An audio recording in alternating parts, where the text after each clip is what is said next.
रमता राम जपो रे प्राणी, अब तो सुन ले राम कहानी।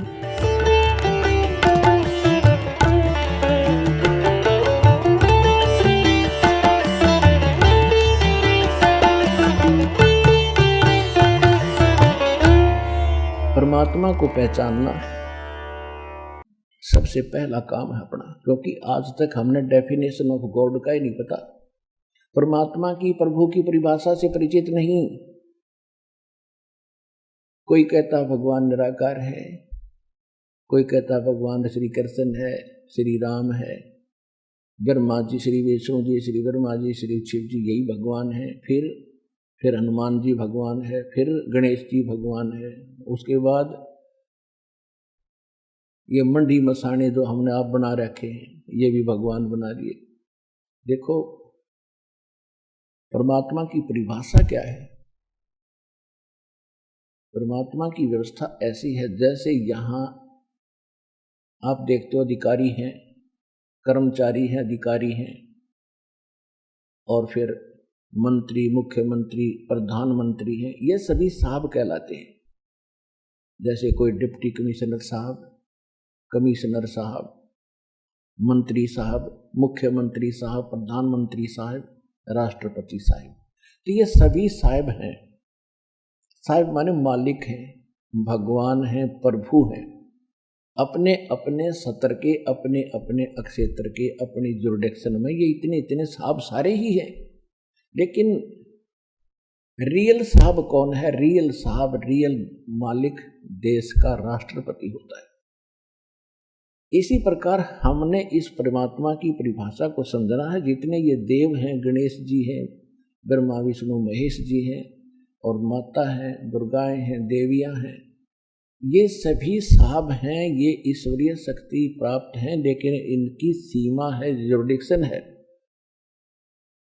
ब्रह्म 21 ब्रह्मांड का साहब है। ब्रह्मा विष्णु महेश एक एक विभाग के मंत्री हैं, साहब है, मंत्री। रजगुण विभाग के ब्रह्मा जी, सतगुण विभाग के विष्णु जी, तमगुण विभाग के शिव जी। ये तो केवल एक ब्रह्मांड के अंदर एक विभागीय मंत्री है।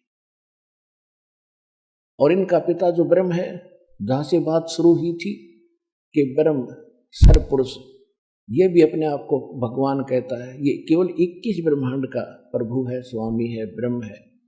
ये भी नासवान, इसके अंतर्गत जितने प्राणी सब नासवान, ब्रह्मा विष्णु महेश तक नासवान।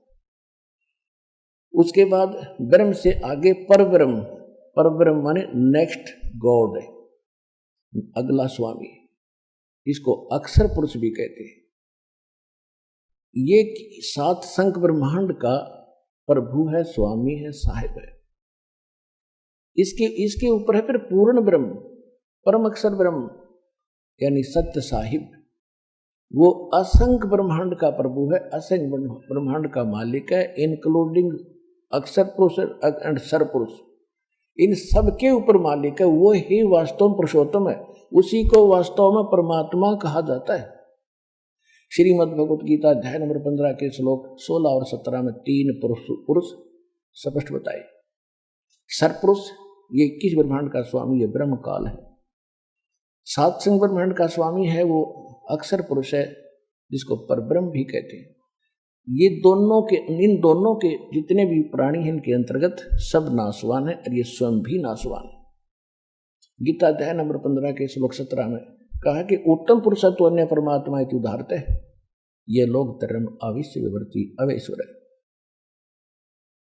वास्तव में उत्तम पुरुष, श्रेष्ठ भगवान तो इन दोनों से अलग है, सरपुरुष और अक्षर पुरुष है, और उसी को परमात्मा कहते हैं। ओए होए पुण्यात्मा, जहां ये ऐसा जुल्म हो रहा है, आप कश्मीर में देख रहे हो क्या हाल हो गया।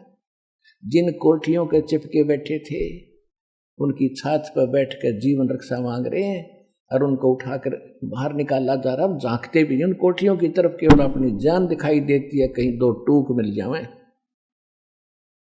तो पुण्यात्मा इसे गंदे लोक में, इसको हम परमात्मा कह सकते हैं जहां हम रह रहे हैं। पीछे केदारनाथ के अंदर कितना नाश हो गया था, जगह जगह कैसा हाल हो जाता है। कोई दुर्घटना से मर जाता है, कहीं भूख मरी है, कहीं पर एक्सीडेंट हो गया, कोई कैंसर से पीड़ित है, कोई किसी कष्ट से दुखी है। जिस लोक में आप रह रहे हो क्या परमात्मा का लोक हो सकता है? लेकिन ये भी परमात्मा प्रसिद्ध हो रहा है। अब इस गीता अध्याय नंबर 15 के श्लोक नंबर 17 में स्पष्ट कर दिया है कि उसको परमात्मा कहते हैं। परम आत्मा, श्रेष्ठ आत्मा। तो भगवान इसलिए कहलाता है कि वो परम आत्मा है, वो श्रेष्ठ आत्मा है। श्रेष्ठ आत्मा वो है, आत्मा है तो परमात्मा साकार है, हम भी आत्मा है, हम परमात्मा नहीं है, हम आत्मा है। और आत्मा भी मलिन आत्मा होगी, वो परमात्मा है, कंस्टेंट रहता है, उसमें कोई मलिनता कभी नहीं आती, इसलिए वो भगवान है, सर्वशक्तिमान है। तो हम परमात्मा का अर्थ है जो दुख ना दे, केवल सुख सुख देता है, उसको परमात्मा कहते हैं। यहां स्पष्ट ये भी कर दिया कि वही सभी तीनों लोक को प्रवेश करके। अब तीन लोक की दो प्रकार स्थिति होती है, जैसे एक तो हरियाणा की राजधानी और एक राजधानी सेंटर की। राजधानी दोनों ही है, कैपिटल दोनों कहलाती है, पर दिन रात का अंतर है। ऐसे ये लोकों का अंतर है, जैसे तीन लोक, एक तो ब्रह्मा जी का, एक तो ये लोक है पाताल, पाताल लोक, पृथ्वी लोक और स्वर्ग लोक, ये भी तीन लोक हैं। फिर तीन लोक इससे हटकर हैं, एक तो अक्षर पुरुष का लोक, 21 ब्रह्मांड का क्षेत्र, फिर अक्षर पुरुष का लोक, 21 सात संग ब्रह्मांड का अक्षेत्र, और फिर तीसरा जो लोक है वो सतलोक, ऊपर का जो लोक अविनाशी स्थान है, वो सारा अलग एक लोक है।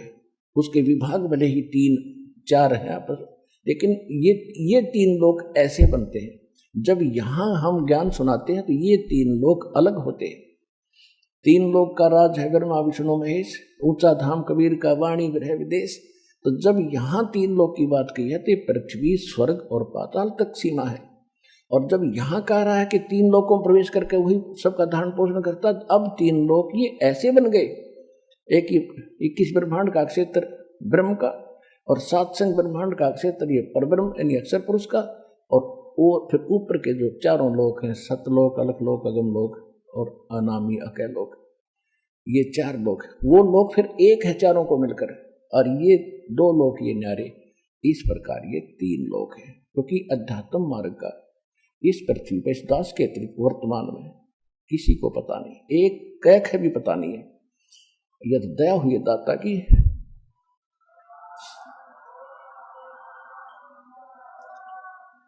ये सब अपनी अपनी डफड़ी पीट रहे हैं। ये तो इतना है कि जैसे आम जनता है, उन्हें अपने काम से मतलब है, और जो साधु संत बना दिए काल ने,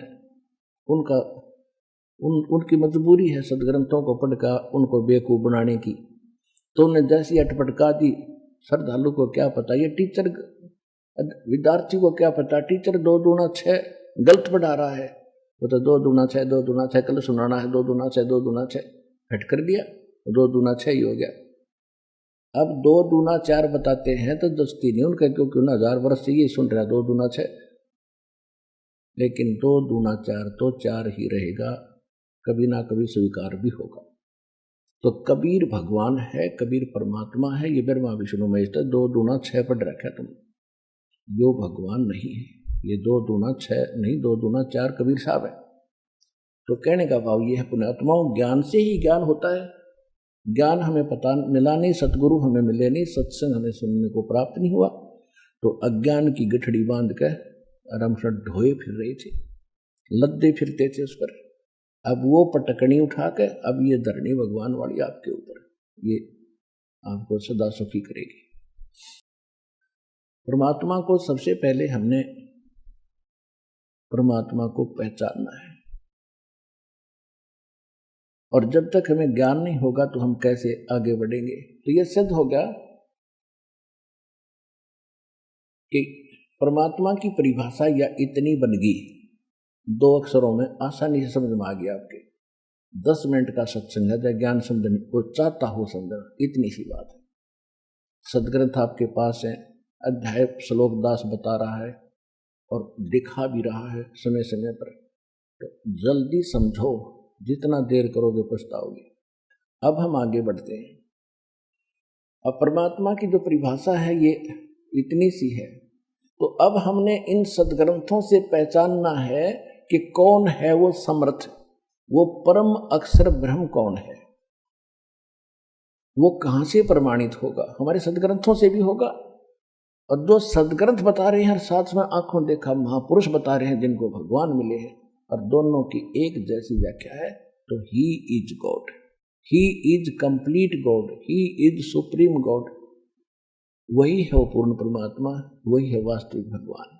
श्रीमद् भगवत गीता अध्याय नंबर 16 के श्लोक 23-24 में स्पष्ट कर दिया कि अर्जुन, शास्त्र विधि को त्याग कर दो, मनमाना आचरण, मनमाने मंत्र जाप करते हैं, साधना करते हैं, वो व्यर्थ है, न तो उनको सिद्धि प्राप्त होती है, न कोई सुख होता है, न उनकी गति हो। इसीलिए तो हम भक्ति करते हैं, ये तीनों पदार्थ मिले। और फिर स्पष्ट कर दिया है कि कर्तव्य और अकर्तव्य की व्यवस्था में, यानी जो साधना करनी चाहिए, जो ना करने योग्य है, उसके लिए सदग्रंथ ही प्रमाण है। किसी की दंत कथा पर विश्वास मत करना। तो पुण्यात्माओं, सबसे पहले हम अपने सदग्रंथ लेते हैं, वो सदग्रंथ जो बता रहे हैं, और फिर जिन महापुरुषों को हम मोक्ष मानते हैं, गुरु नानक देव जी जो सिख धर्म के प्रवर्तक हैं, सिख गुरु नानक देव जी, इनको विश्व में कोई यूं कहने वाला नहीं है कि ये भगवान से इनको परमात्मा नहीं मिले। और तो चाहे हम किसी को मानने ना मानने, क्योंकि बहुत कम परिचित हैं उन महापुरुषों के बारे में जिनके विषय में दास उनके शुभ नाम बताता है, जैसे आदरणीय धर्मदास साहिब जी। आदरणीय धर्मदास साहिब जी से कबीर पंथ चला है, और कबीर पंथ भी अपने पवित्र कबीर सागर से आज कति परिचित नहीं, उसमें बताया क्या है। अब सबसे बड़ी समस्या दास के सामने ये आई है कि कबीर पंथ में मेरा जन्म हुआ। जन्म का मतलब ये नहीं है कि जन्म से ही मैं कबीर पंथी था, नहीं। अध्यात्म जो जन्म मेरा कबीर पंथ में हुआ, गरीब दास वाले पंथ में, गरीब दास का पंथ भी कबीर पंथ कहलाता है। जब दास ने आदरणीय गरीबदास साहिब जी की जो वाणी पढ़ी, देखा, और जो गरीबदास पंथ के लोग साधक जो साधना कर रहे थे उनका अंतर देखा, माथा ठनकता था कि ये मानने या इनकी लोक वेद को माने, इतना ज्ञान उस समय नहीं था। फिर धीरे धीरे परमात्मा ने ज्ञान मैच्योर किया, तो फिर देखा कि कबीर पंथी और कबीर साहब के विरुद्ध ज्ञान दे रहे हैं। कबीर साहब को एक सिंपल सतगुरु मानते हैं, भगवान को निराकार बताते हैं। यही दशा गरीबदास पंथ की। एक मेरे गुरुदेव ने छोड़ के गरीबदास पंथ में कोई संत नहीं देखा मैंने जो ठीक बात करता हो और अनुकूल कहानी और अनुकूल ये ज्ञान दे रहा हूं। उसके बाद फिर गीता और वेद, क्योंकि इसमें हमारा जन्म बाई बर्थ हम वहाँ थे। एक तो माँ बाप से जन्म हुआ, तब से हम हिंदू धर्म में और ब्रह्मा विष्णु महेश्वर इन सदग्रंथों में जन्म हुआ। अब उन गीता और वेदों और पुराणों को देखा तो हमारे धर्मगुरु हमारे समाज में जो चल रही थी लोक वेद दंत कथा और साधनाएं, उनके बिल्कुल विपरीत। अब इतना बड़ा पहाड़ खड़ा हो गया कि कैसे कहां से शुरुआत करें इनको समझाने की। और किसी को ये कह दिया जाता है तेरी साधना गलत है, वो मूंछ डाल लेता है, दूर भाग देता है, बात भी नहीं करता है और दुश्मन बन के खड़ा हो जाता है। तो परमात्मा का वचन था, इसलिए आज ये सफल हुआ, नहीं तो जीव इस काल के जाल को तोड़ नहीं सकता। ये तो कबीर भगवान ने तोड़ा है, इस दास के सिर पर यो मटका फोड़ा है, करे परमात्मा ने ये।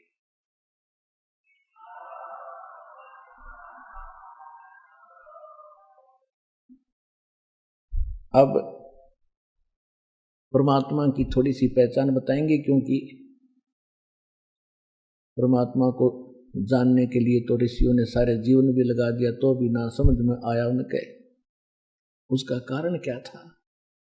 वस्तु कहाँ खोजे कहाँ, किस विधि लागे हाथ, एक पलक में पाइयो, खोजी ले लो हाथ। एक सेठ था, उसने अपने बच्चों से बता दिया था कि बेटा अभी मैं तुम्हें धन बताऊंगा नहीं, और मैं लिख कर जाऊंगा एक पैड पे बही में, मेरी कभी मृत्यु अचानक हो भी जाता उस पैड को समझ लेना, उसके आधार से निकाल लेना। और पैड में भी कोड वर्डों से लिख दिया, कोई सैनपढ़ का चोर ढूंढ लेना, पिता की मृत्यु होगी। बच्चों ने फिर कुछ दिन के बाद क्रियाक्रम करके देखा भी पिताजी धन घना बतावे थे और पैड में लिख रखा बतावे थे। वो पैड देखी, वही देखी, उसमें लिखा पाया कि चांदनी 14 रात के 12 बजे मंदिर के गुम्बज में सर्वधन दबा रखा है। अब उन्होंने कुछ दिनों के बाद के देखा, रात के 12 बजे वो मंदिर का गुम्बज फोड़ा। मंदिर का गुम्बज फोड़ कर देखा, उसमें कुछ नहीं पाया। तो बड़े चिंतित हुए कि इतना धन, और पिताजी तो गलत लिख गए, ये तो बहुत, अब वो मिलेगा नहीं, क्योंकि जहां उन्हें लिखा हुआ हमें मिला ही नहीं, तो और जगह खोज कहाँ सकते। बड़े चिंतित उदास थे। उनका मित्र था उनके पिता का एक लाला जी, वो शोक व्यक्त करने के लिए आया, क्योंकि पहले ऐसे साधन थे, कई दिन महीनों पीछे पता चलता था कि मृत्यु होगी मित्र की। बच्चों ने अपनी समस्या बताई कि अंकल जी ऐसे ऐसे मेरे पिताजी ने धन लिखा था, वहां मिला नहीं, और हमने तो बड़ी चिंता होगी, बहुत बड़ा धन है। उसने कहा कि बेटा दिखाओ कहाँ लिखा है, मैं देखता हूँ। उसने देखा, उसमें लिखा था चांदनी 14 रात्रि के 12 बजे, और मंदिर के गुम्बज में सारा धन। वो गुम्बज तूने तोड़ रखा मंदिर का। तो गांव वाले कहने लगे, अरे निकम्यो, तेरा बाप तो ऐसा धार्मिक था, मंदिर बना तो तोड़न लग गए। तो उन्हें शर्मंदा ने कहा, जी हम इन्हें बढ़िया बनावाएंगे, पिताजी का आदेश है। वहां तक नो इज्जत बचाई। फिर उसका वो अंकल कहने लगा, बेटा इसको मुझको फिर तैयार करो, और अगली 14 चांदनी को मैं आऊंगा, फिर बताऊंगा धन कहाँ पर है। उन्होंने मंदिर दोबारा बनवा दिया गुम्बद जैसे ही। तो रात्रि चांदनी 14 रात के 12 बजे उस मंदिर की जो छाया जहां गिर रही थी, उस मंदिर के पास आंगन में गुम्बद जहां नजर आ रहा था, 12 बजे या 2 बजे जैसा उसने बताया, चांदनी 14 को मंदिर की जहां भी छाया जा रही थी गुम्बद की, क्या बेटा इस यहाँ निशान लगाया आंगन में, वो कच्चे आंगन में, यहाँ खोदो। वो खोद जाता ज्यों का त्यों पा गया, और वह फोड़े मंदिर के गुम्बद ने। ये कोड वर्ड थे। तो ये सदग्रंथ जो है, इनमें परमात्मा ने कोड वर्डों में धन दाब रखा था। ये कोड वर्ड इस दास का समझ में आए, अब खोल दिया भंडारा। तो जितने भी जिन महापुरुषों को परमात्मा मिले, जिनके शुभ नाम दास बार बार बताता है, उनको छोड़कर सब ने गुम्बज फोड़े। वो स्थान नहीं मिला उस खजाने का जो हमारे ही सदग्रंथों में आंगन में दबा पड़ा था। इस दास ने आके खोला, जो का तू पाया, राजा अपने खर्चा और खाया। तो सबसे पहले हम आपको आदरणीय गरीबदास साहिब जी को परमात्मा मिले, ये कथा आपको बहुत बार सुना रखी है। थोड़े से हिंट आज देकर आज का विषय पूरा करेंगे। आदरणीय गरीबदास साहिब जी गांव छुडानी, जिला झज्जर, हरियाणा प्रांत में जाट किसान के घर उनका जन्म था। 1400 के पौने 1400 एकड़ जमीन थी। बहुत बड़े किसान थे, और वहाँ उनके नानके थे, अपने नानका में रहा करते थे, क्योंकि उनका कोई मामा नहीं था। इसलिए उनके नाना जी ने उनके पूज्य पिताजी यानी गरीबदास जी के पूज्य पिताजी को वहाँ पर घर जमाई रखा था, सारी संपत्ति उनके नाम कर दी थी। गरीबदास जी का जन्म वहीं हुआ था जब वो 10 वर्ष के हो चुके थे। खेतों में अपने ही गौओं को चराने जाया करते थे। गांव के अन्य व्यक्ति भी अपनी गौओं के उन्हीं के खेतों में चराया करते थे, क्योंकि बहुत ज़्यादा जमीन थी। तो परमात्मा संवत 1784 सन 1774 में तो जन्म हुआ गरीबदास जी का। 10 वर्ष के बाद जब वो 10 वर्ष के हुए तो भगवान मिले सन 1784 में, सन 1727 में। परमात्मा कबीर साहब सतलोक से आए, जिंदा महात्मा का रूप बनाकर वहाँ बच्चे बैठे थे वृक्ष के नीचे, जांडी के पेड़ के नीचे, जाटी के। दिन के 10 बजे के आसपास फाल्गुन उतरते की द्वादशी, फाल्गुन सुदी द्वादशी, चांदनी द्वादशी, तो उस समय गर्मी हो जाती है। वृक्ष के नीचे बैठकर खाना खा रहे थे। परमात्मा, एक रास्ता जाता है छुडानी से कबलाना गांव है, छुडानी गांव से कबलाना गांव को कच्चा रास्ता जाता था, अब तो पक्की सड़क बन गई है। वहाँ जांडी का पेड़ था। परमात्मा पीछे से आए उस रास्ते से, वहीं उतरे सतलोक से आकर एकदम, फिर अतिथि रूप बनाकर चलने लगे, साधु रूप। वहाँ बैठ के तो सभी वहाँ उपस्थित पालियों ने, ग्वालों ने कहा महाराज भोजन पाओ। परमात्मा ने कहा भोजन मैं खा के आया हूँ। फिर कहा जी भोजन नहीं खाओगे तो दूध तो पीना ही पड़ेगा, हम बगैर कुछ खाए पिए साधु अतिथि को नहीं जाने देते। परमात्मा ने कहा मैं कुंवारी गायों का दूध पीता हूँ, ये पिला दो भाई। तो वो कहने लगे ग्वाले के महाराज आपकी दूध पीने की नीत नहीं है, आप तो मजाक कर रहे हैं।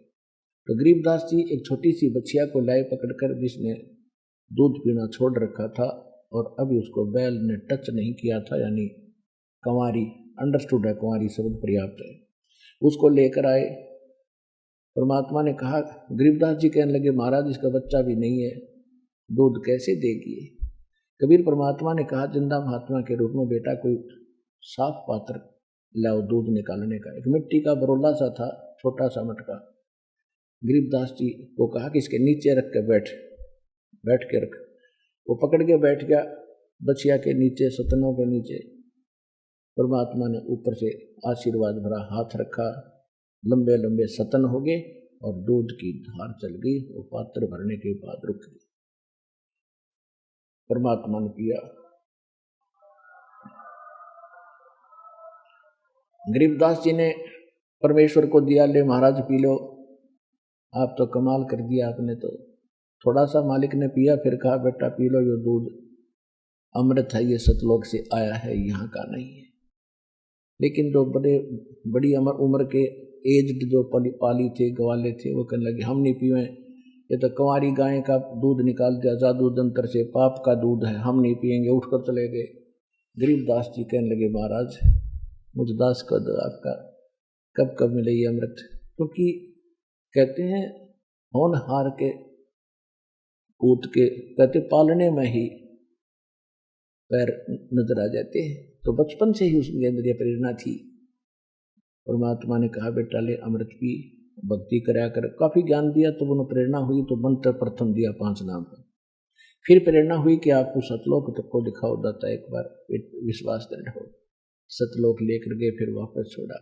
परमात्मा से परिचित होकर के उसके बाद गरीबदास साहिब जी ने परमात्मा की महिमा, कबीर परमेश्वर की महिमा कलम तोड़ बताई। क्या बताई? हम सुल्तानी नानक तारे दादू को उपदेश दिया, जात जुलाहा भेद न पाया वो काशी महे कबीर हुआ। अनंत कोट ब्रह्मांड का एक रति नहीं भारे, सतगुरु पुरुष कबीर हैं ये कुल के सिरजनहारे। गरीबदास जी ने फाइनल कर दिया 2 वाणियों में, जब को समझने वाला हो। लेकिन ये मानना कि वो कबीर जो धानक दुल्हा था वो परमात्मा, नहीं नहीं नहीं नहीं, ये नहीं हो सकता। तो ये मिटाने के लिए ये ज्ञान सुनाया जाता है। जैसे एक छोटा सा बच्चा होता है और वो पिताजी पेन उठाकर कहता है पापा ये क्या है पिताजी। पिताजी कहता है बेटा पेन है। वो कहता है कि पेन है, पेन है, तो वो करता करता उसने रख देता है। उसको विश्वास नहीं होता कि पिताजी जो कह रहा है गलत है, लेकिन उसकी बुद्धि स्वीकार नहीं कर रही। वो पेन किसने कह रहा है, वो है उसमें। अब जब वो बच्चा बड़ा हो जाता है, फिर पिताजी कहता है बेटा पेन ला उठा के बेटी, तो दौड़े जाते हैं बच्चे, उठा के लाते, ले पापा पेन। तो अब उनकी मैच्योर होगी, वह मिट गई।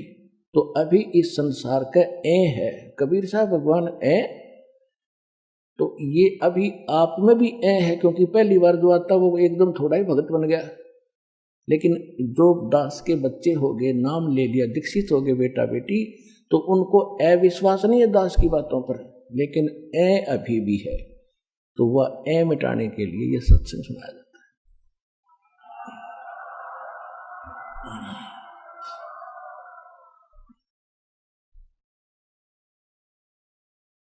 अब गरीबदास साहिब जी ने जो परमात्मा की व्याख्या की वो सुनाऊंगा। पुण्यात्माओं, सन 1994 से लेकर सन 2012 तक तो हमने इतना संघर्ष किया है कि इस अज्ञान का नाश करने में सफल हुए कबीर भगवान की रजा से। और 2012 के बाद अब आप देख रहे हो कैसा उफान आ गया भगवान के ज्ञान में। हाय हाय। तो अभी तक तो दास आपको सदग्रंथों से ये सिद्ध करना चाहता है कि Kabir is God. Who Kabir? वो गरीबदास साहिब जी ने बता ही दिया है। हम सुल्तानी नानक तारे दादू को उपदेश दिया, जात दुल्हा भेद न पाया वो काशी महे कबीर हुआ। वो धानक दुल्हा विवरण। अब इसके साथ साथ जैसे आदरणीय नानक साहिब जी को भगवान मिले, कबीर परमात्मा जिंदा महात्मा के रूप में बेई नदी से उनको साथ लेकर गए, दोनों एकदम छलांग लगाई, अंतर्ध्यान कर लिया, सतलोक लेकर गए, फिर वापस छोड़ा तीसरे दिन। तब उन्होंने आंखों देखा भगवान को और फिर दुल्हा रूप में देखा। काशी के अंदर परमात्मा ने कहा था मैं काशी के अंदर विद्यमान हूँ पूरे पुण्यात्मा, वहाँ एक धानक की भूमिका कर रहा हूँ। तो वो नानक साहब जी का यकीन नहीं हो रहा, उसकी ऐनी मिट्टी ये भगवान जो ऊपर देखा सारे ब्रह्मांडों का मालिक संचालक इतना सुंदर तेज हो गया वहां जा करके। और वो आदमी वो कह रहा है कि मैं काशी में धानक रूप में रह रहा हूँ, कपड़ा बुनता हूँ और कबीर मेरा नाम है। तो नानक साहब जी जब तीसरे दिन वापस आए तो 2 दिन के बाद उन्होंने पहली उदासी यानी प्रथम यात्रा, उदासी माने जग से उदास होकर के परमात्मा की खोज पृथ्वी पर करने के लिए प्रथम यात्रा काशी बनारस की थी। जब वहां जाकर देखा रे सचमुच ये तो सचखंड में देखा था मैंने, वही बैठा है तो खड्डी के अंदर दुल्हा अपने गए। तब उन्होंने कहा था, उनकी वाणी दर्ज है गुरु ग्रंथ साहिब जी के प्रश्न नंबर 24 पर, तेरा एक नाम तारे संसार में एहो आस एह आधार। और कहते फाई सूरत मुल्क की वेश ए ठगवाड़ा ठगी देश, ये खरा सियाणा भोता बार, ये धानक रूप रहा करतार, धानक रूप रहा करतार। 721 पृष्ठ पे लिखा है कि एक अर्ज गुप्तम पेश तोदर कून करतार हक्का कबीर तो बेऐब परवरदिगार। सत कबीर, हक्का कबीर माने सत कबीर और निर्विकार परमात्मा। 731 पृष्ठ पे लिखा है कि नीच दात परदेसी खिन आवे तल जावे, अत्ता की संगत नानक रहंदा क्यों कर मुंडा पावे। उसका अंत और छोर में कैसे पाऊं? 1 सेकंड में यहां दिखता है, दूसरी सेकंड में सतलोक में बैठा होता है। अब 2 महापुरुषों ने प्रमाणित कर दिया कि ये वो है परमात्मा, सारी सृष्टि का रचने वाला, कौन करतार, यानी कौन माने शब्द, करतार माने रचने वाला, जो शब्द से जिसने सारी सृष्टि रच दी। और गरीबदास जी कहते हैं एक शब्द से सब किया जितना तक में उपजा जीव, एक वचन में सब रचे सकल ब्रह्मांड। और खुद परमात्मा भी कहते हैं अनंत कोट बाजी जहां हम रचे सकल ब्रह्मांड, गरीबदास मैं क्या करूं ये काल करे जीव खंडे। हम ही अलख अला हैं कुतुब गोस और पीर, गरीबदास खालिक धनी हमरा नाम कबीर। ए स्वामी सृष्टा में सृष्टि हमारे तीर, दास गरीब अधर बसू अवगत सत कबीर। दादू साहिब जी ने कहा कि जिन मुझको निज नाम दिया सोए सतगुर हमार, दादू दूसरा कोई नहीं वो कबीर सत्यनारायण। ऐसे मुल्कदास जी ने कहा, ऐसे धर्मदास जी ने कहा, ऐसे गीसा दास जी ने कहा, और ऐसे ही स्वामी रामानंद जी ने कहा कि दहु ठौर है एक तू, भया एक से दो, गरीबदास हम कारणे तुम आए हो मत दो। बोलत रामानंद जी सुनो कबीर करतार, गरीबदास सब रूप के तुम ही सृजनहार। ये तो उन महापुरुषों की वाणी में आपको प्रमाणित कर दिया जिनमें भगवान मिला। इसी के संदर्भ में अब ये कथा सुनाता हूँ। आप सुन रहे थे जगत गुरु तत्वदर्शी संत रामपाल जी महाराज जी के मंगल प्रवचन। अधिक जानकारी के लिए विजिट कीजिए हमारी वेबसाइट www.jagatgururampalji.org। संत रामपाल जी महाराज जी के शुभ आशीर्वाद से पूरे विश्व भर में 500 से भी ज्यादा नाम दीक्षा केंद्र हैं, जिन पर संत रामपाल जी महाराज जी द्वारा ऑनलाइन निशुल्क नाम दीक्षा दी जा रही है। अपने नजदीकी नाम दीक्षा केंद्र का पता करने के लिए संपर्क करें 8222880541।